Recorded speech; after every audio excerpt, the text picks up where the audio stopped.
If I didn't get a chance to say good morning as you walked in, good morning. Welcome back to another video, the end of section 8.10. Just like we did in the last couple days, we'll start with another warm-up. So it'll probably take a few minutes to complete. But looking at this infinite series, could you tell me the center, the radius of convergence, and the interval of convergence? So if you pause the video, give everybody a chance to try it. I would say at this point, if you could answer this question, you could do it accurately. That would be a good sign of where you're at. If you are not sure about something or make a mistake, this would be a good place to try to clarify or try to clear it up. So use this as an opportunity to check your understanding. So let's pause the video and try it before I show a solution. All right, hopefully you got a chance to try it, and let's see how accurate it was. Just kind of starting with the main pieces, just to check to see if everything went all right. Did you say that it had a center at x equals 3? Did you say that it had a radius of 1? It went out to 4 and 2. And did you actually check 2 and 4? 2 not being included because it was divergent by limit comparison to the harmonic p-series, 1 over n. And then for x equals 4, did you say that it converges by the alternating series test? So in that case, 2 would not be included and 4 would be included. So hopefully it went okay. If not, feel free to pause it, take a look, take a picture. This would be the expectation of us. Can we answer questions like this? So yesterday we started talking about section 8.10, Taylor-Maclaurin series, specifically Taylor-Maclaurin power series. We did say that we are now much more familiar than we once were with Taylor-Maclaurin series. We know the difference between them and how to construct them. We know that sometimes it's difficult to take 2 columns and to build them by hand. So sometimes it's kind of nice to know some of the main players. So we talked about 3 specifically yesterday. We said e to the x is kind of like the prototypical stereotype of what a power series is. Notice it doesn't change sign at all. It's got nice clean terms all the way across. Sign we know is odd. We know that it does also alternate. So that it starts at a positive and then goes negative and alternates all the way through. We know that 2n plus 1 is a generic way to write an odd number. How about cosine? We know cosine is even. We know it also alternates, where it starts positive, then goes negative and alternates from there. And we know that 2n is a fast way to write an even number generically in algebra or in calculus.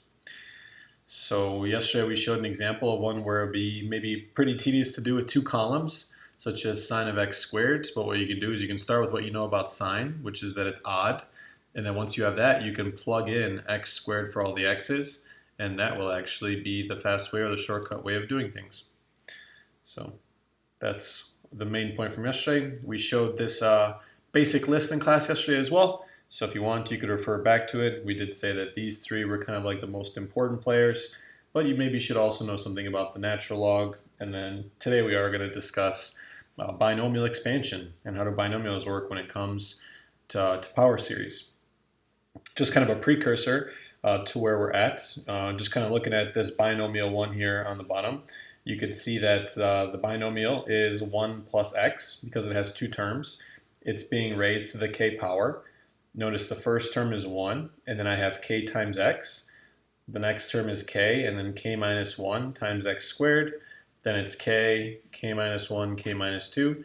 So it has a little bit of a flavor to it. Notice it starts at k, and then for each additional term that you're going down the line in the power series, you'll have to make a quantity that's going to be 1 less than the previous quantity. So in this case, it started at k, or actually for 1, you'd argue that's like k to the 0, but then in the next term it's got k to the first. After that, k times k minus 1, and the next one k times k minus 1 times k minus 2, and so on and so on. So there actually is a little bit of a rhyme to the reason, so then we'll actually show where that comes from and kind of go from there. In terms of interval of convergence, it does tell us that the interval of convergence is going to be from -1 to 1. Not included -1 or +1, where if you go to the ones from yesterday, you'll notice that those are from -infinity to +infinity, and that's why they're kind of so important. Those are the main ones to know. Okay, so that being said, we ended class yesterday kind of quickly talking about binomial series, or in this case, a binomial expansion. We didn't mention too much about binomial series. we did say to expand the binomial from algebra 2. Remember, we did this with Pascal's triangle. Once we knew about Pascal's triangle, then we can actually expand binomials pretty quickly. Instead of having to sit there and FOIL them all out or distribute them out, we could actually just use the coefficients of Pascal's triangle and some things that we know about exponents to build those polynomials in the expansions pretty quickly. So that being said, since the binomial expansion is something that could show up, a binomial to a k power can show up as a function, we could also represent it as a power series.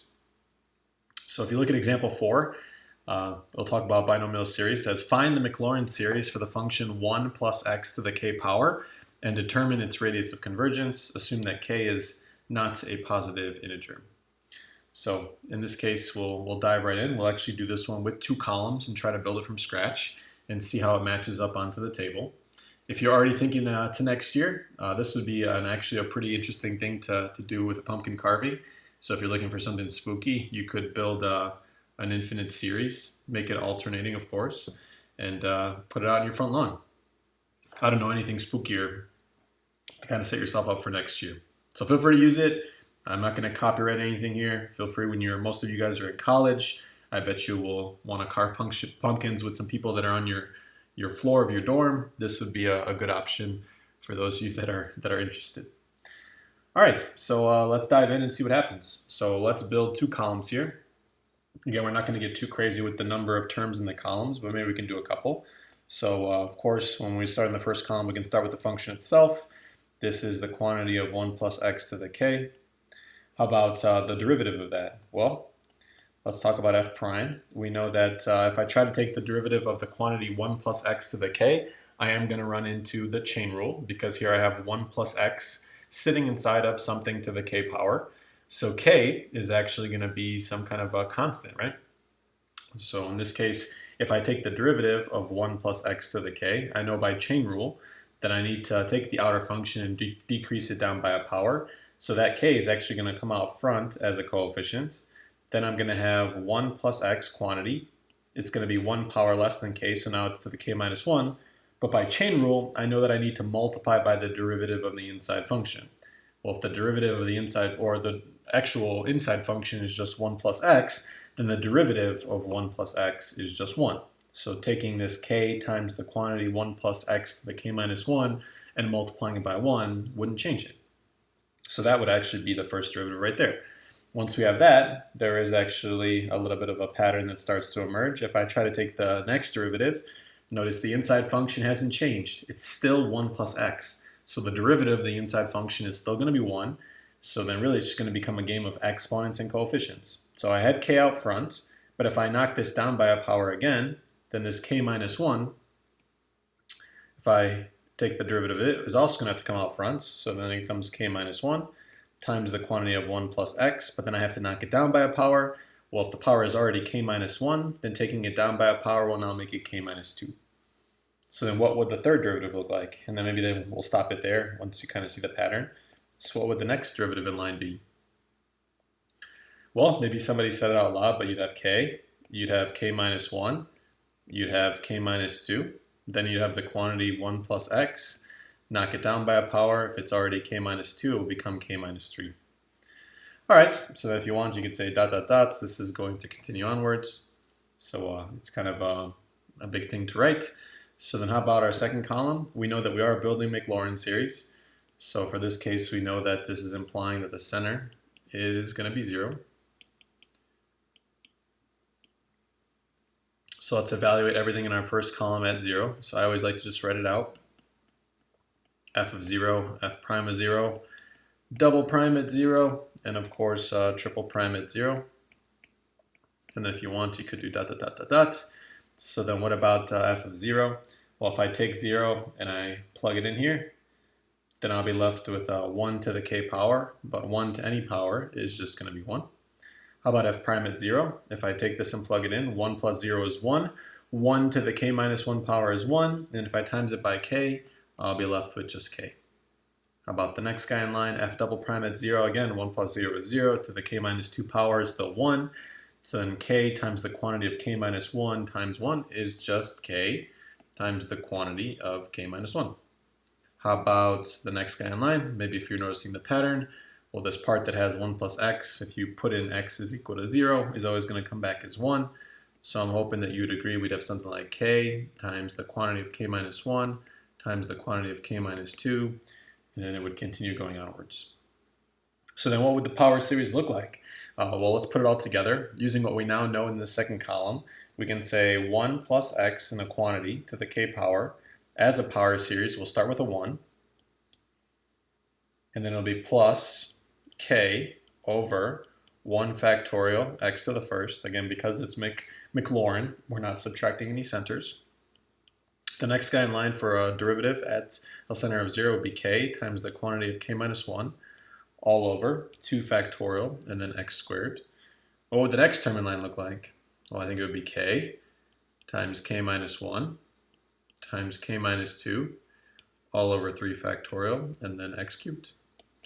And if you wanted to, you could say dot, dot, dot, going from here. So in this case, this is actually how this is built. If you flip back really quick, or if you just look at the board here as I flip back, you can actually go back to that table that we were kind of discussing. And if you look what you have here, you have 1 plus kx plus k times k minus 1x squared over 2 factorial plus k times k minus 1 times k minus 2 in quantities all over 3 factorial. And you see that's exactly the same thing that we got. So it's kind of nice to know where it comes from. Not nearly as big as e to the x, cosine, and sine, but still one to talk about, especially since it has shown up before in Algebra 2, and it's not something that we're totally unfamiliar with. So that's all we'll do for example 4. That will be kind of helpful. We'll actually use what we just built here in example number 4 to do an example number 5, and then we also will do example number 6, and that's where we'll end our notes. Example number 7, example number 8 are a little bit more than we would be expected to know. And just like I said yesterday, I'm going to try to stick to the script and focus on the things that you guys need the most so that you have all the direct information rather than anything extra at this point. Okay, another thing that I wanted to say about kind of getting closer to the AP test is that anytime that you have available, please try to invest it into that workbook. I am going to be releasing some more solutions in that workbook that I gave you guys as time goes on. I plan on doing some more this weekend and then posting some PDFs onto Canvas. So if you're working on that in the meantime or in your spare time, there will be solutions available so you can double check and make sure things are going all right.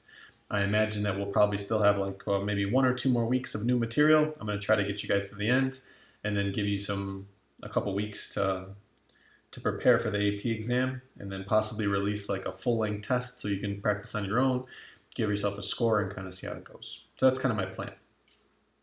But anyway, let's get back to example number 5 so we can finish section 8.10. I imagine that's what you guys would like to do. So example number 5, can we find a binomial series? Here it says find a power series for this function, the cube root of 1 plus x. Now this might seem like a bigger question than it actually is, but my suggestion for you would be, could you write this as a binomial to a power?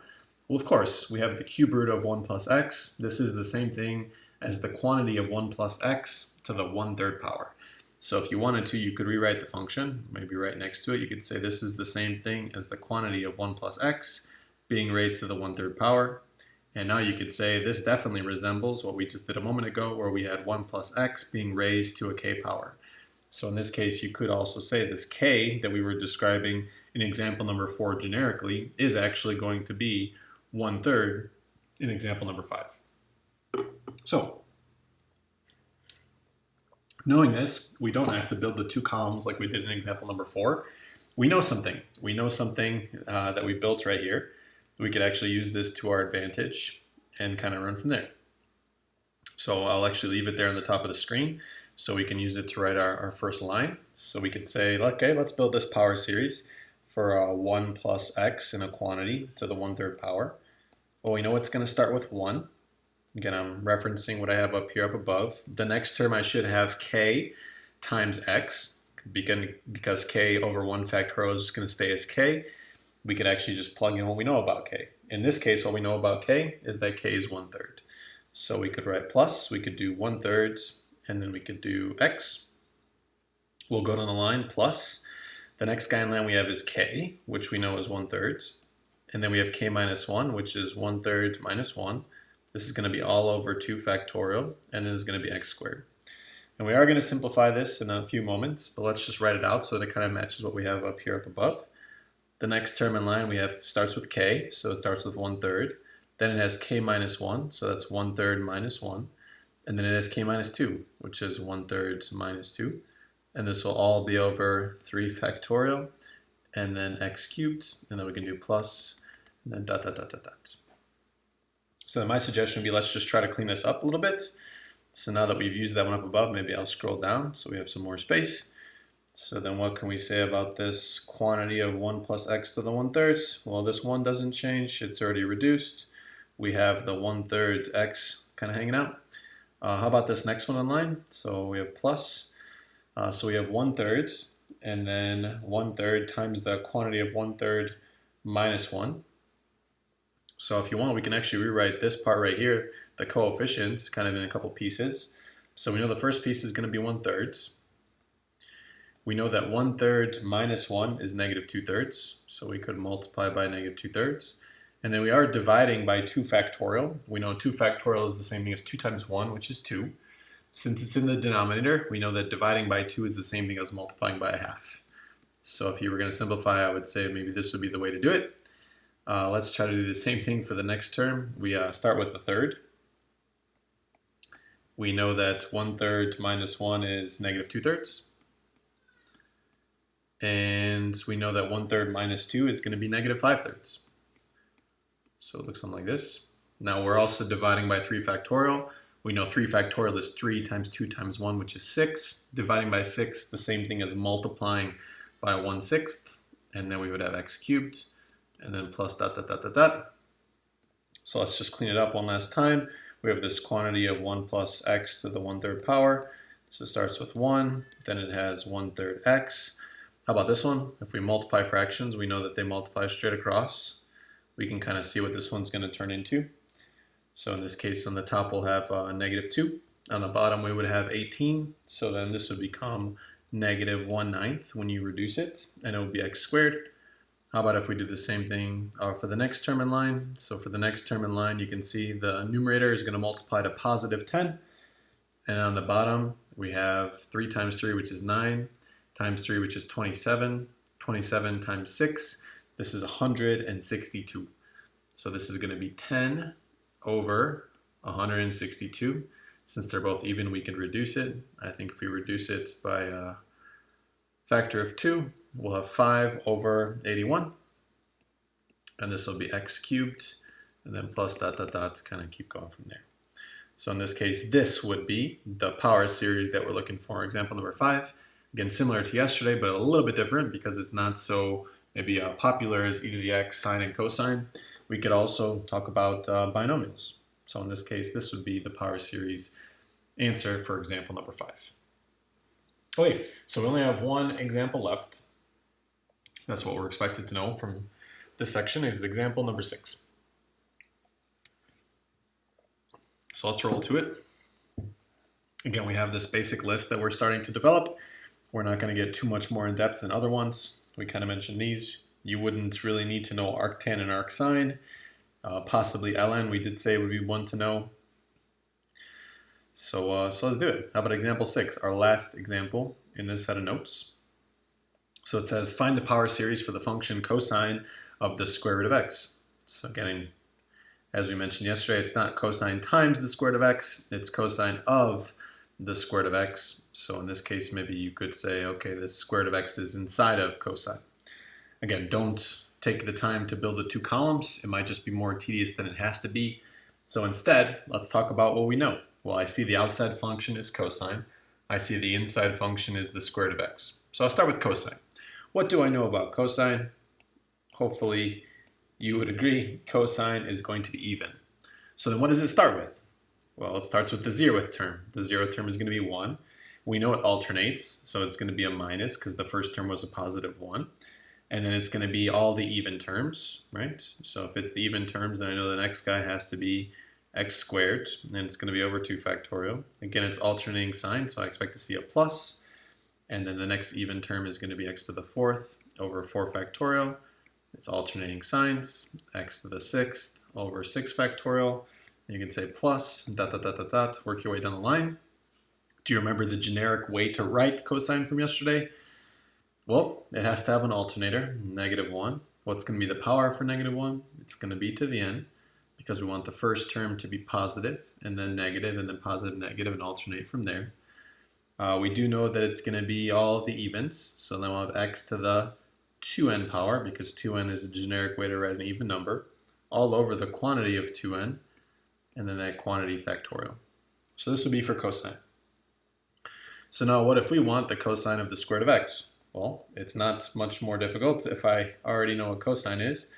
If I want the cosine of root x, I'll just go back and replace all the x's with root x. So the first one, instead of just x squared over 2 factorial, it would become root x quantity squared all over 2 factorial, and then plus root x to the 4th power over 4 factorial minus the square root of x to the 6th power over 6 factorial. And you could actually even keep going to the generic term. This would be what? -1 to the n times root x to the 2n power all over the quantity of 2n squared. Or not squared, but 2n factorial. Okay, so then let's just clean it up. So then as a final answer, maybe we'll say this: cosine of root x equals, the one stays the same. We do know that squares and square roots cancel. So you could also talk about it in terms of power. The square root of x is the same thing as x to the 1/2. And when we take the square root of x and square it, that's the same thing as saying take x to the 1/2 and square it. So then we know exponents of exponents multiply. 1/2 times 2 is going to be 1. So this will be minus, and it will become x to the first over 2 factorial. Now how about the next one? The next one we have here x to the 1/2. And we're raising it to the 4th power, so then 1/2 and 4 multiply, so that will be plus, that become x squared over 4 factorial. How about the next guy in line? Maybe you see how this works. This is going to be x to the 3rd over 6 factorial. And then how about the generic term? Well, the alternator doesn't change, it's still going to be -1 to the n power times, well again, if we have x to the 1/2, if we multiply 1/2, we're raising it up to a 2n power. You're multiplying 1/2 times 2n, which will just become x to the n, all over the quantity of 2n, and then factorial. So it will look something like this. So I'm thinking that's going to be our final answer, and that will complete our section 8.10 notes. So today, a little bit of a smaller assignment, since yesterday's was a little bit longer. Hopefully you got a chance to see the solutions. If not, just politely ask Mr. Irwin if he would show you. I did include some documents on the shared drive with him so he can show you solutions and make sure things are going okay. Otherwise, you have a little bit more time today to work on the assignment in class so you guys can talk to each other. Tomorrow I have planned some AP questions, some old AP questions. I think there are 8 multiple choice and 1 free response, just to give you guys kind of a sense of what the questions look like and hopefully build your confidence. Next week we are going to jump into chapter 9, which is the last chapter that we're going to be responsible for. There are a couple different kind of sections we have to go to, so they're all a little bit different. We have to do some things with parametric, we have to do some things with polar, and then we have to do some things with vectors. So just put that on your radar. Then next week we'll probably do parametric and polar. Polar might spill over into the week after that, and then vectors, really quick and easy conversation at the end. Vectors is not the craziest thing. You would think it's our last topic, it should be the hardest, but it actually ends up being one of the easiest. Thank you for the people that have reached out to me over email. If you need anything, just let me know. We'll try my best to get back to you as soon as I can. Otherwise, I hope the material is going well and hope the notes are helping. Hope the videos are helping. All right, guys, have a good day. You'll hear from me soon. Bye-bye.